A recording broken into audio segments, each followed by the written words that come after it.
London, the tribute to the United Nations took the form of a salute to the flags, with the representatives of the Allies in Britain attending an impressive ceremony in the Mall.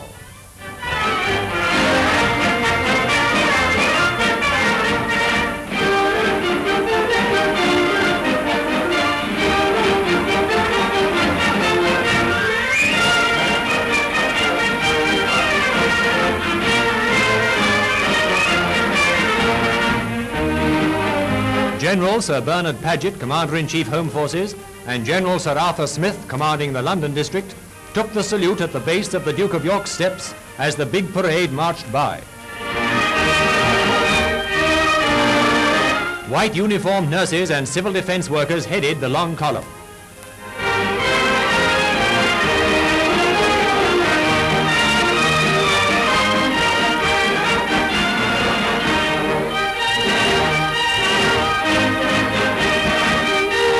Similar ceremonies were held elsewhere in Britain and overseas on this day when the Allied flags are publicly honoured. Hundreds of war workers took part in the procession, boiler suits and dungarees, the uniforms of Land Army girls and bus conductresses, the working clothes of the Army of Home Fronters. All these added their rightful share to a truly representative parade. Then came contingents of the Royal and Merchant Navies.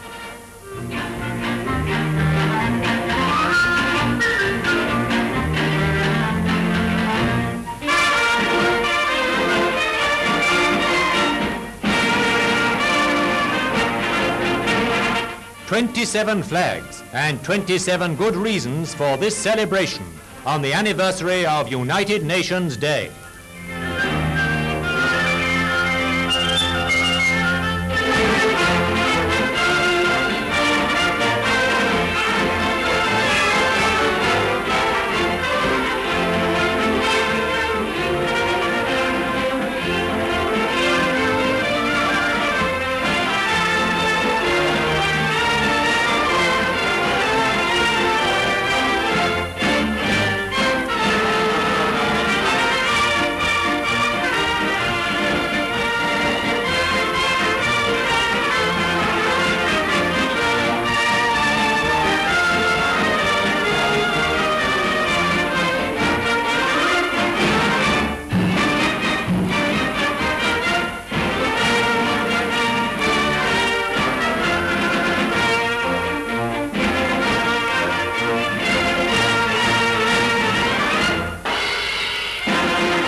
During a whole day's visiting of ATS units serving in the Greater London area, Queen Elizabeth and the Princess Royal saw some of the extensive work being done at an ordnance depot.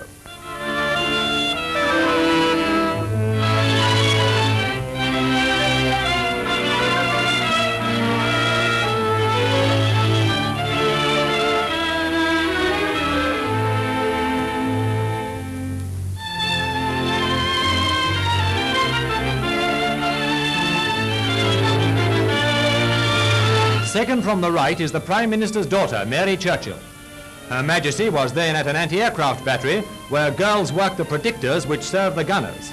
Britain's anti-aircraft defence system is largely operated by girls. This visit to the gun pits was another illustration of the Queen's deep interest in the Auxiliary Territorial Service.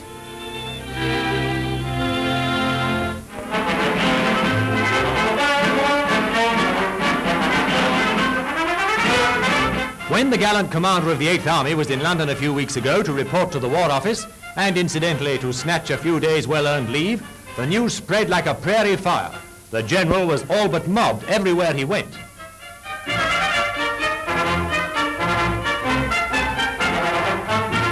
The man who snatched victory from near defeat has touched the public imagination as few soldiers ever do.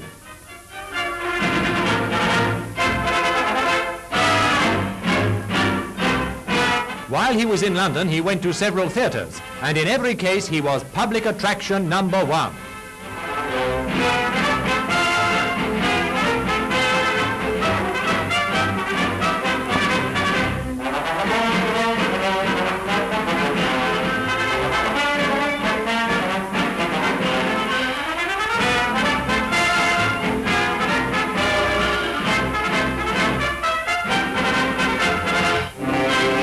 Now he's back with the 8th Army, on the job again.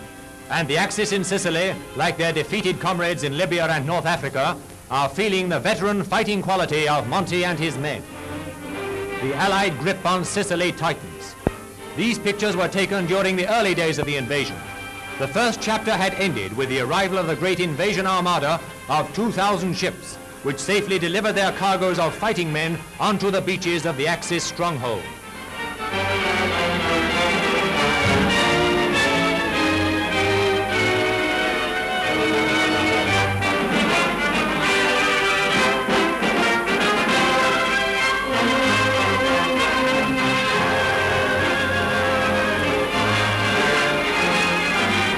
Canadians and French, British and Americans, many of them veterans of the desert and North African campaigns, now found themselves and their equipment on another continent, that of Hitler's Europe.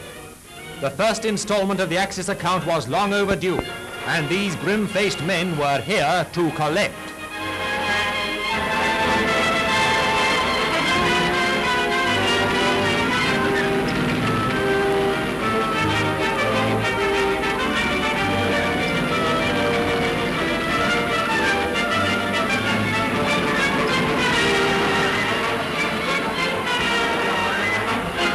Already the first prisoners were coming into the net, soon to swell to tens of thousands.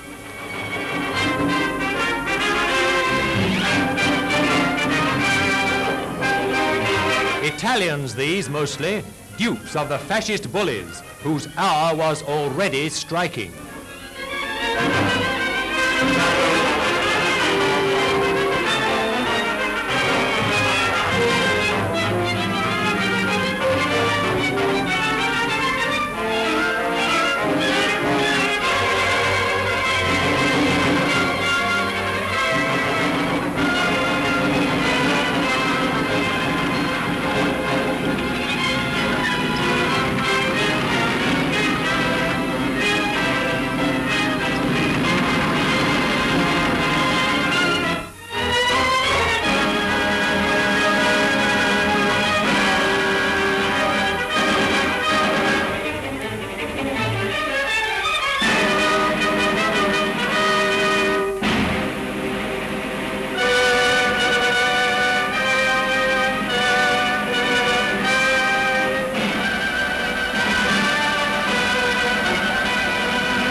And so the first great Allied invasion force moved forward.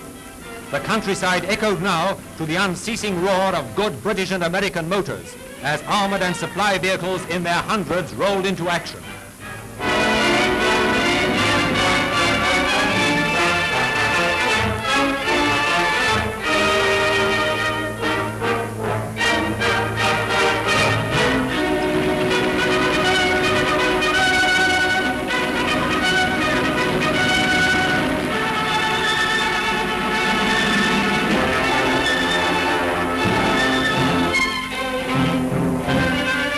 (1915 to 18). Then the Italians were on the right side. These prisoners are the sons of those other Italians who fought at the side of the Allies 25 years ago. For them, the war is over. For Italy, it is rapidly drawing to its end.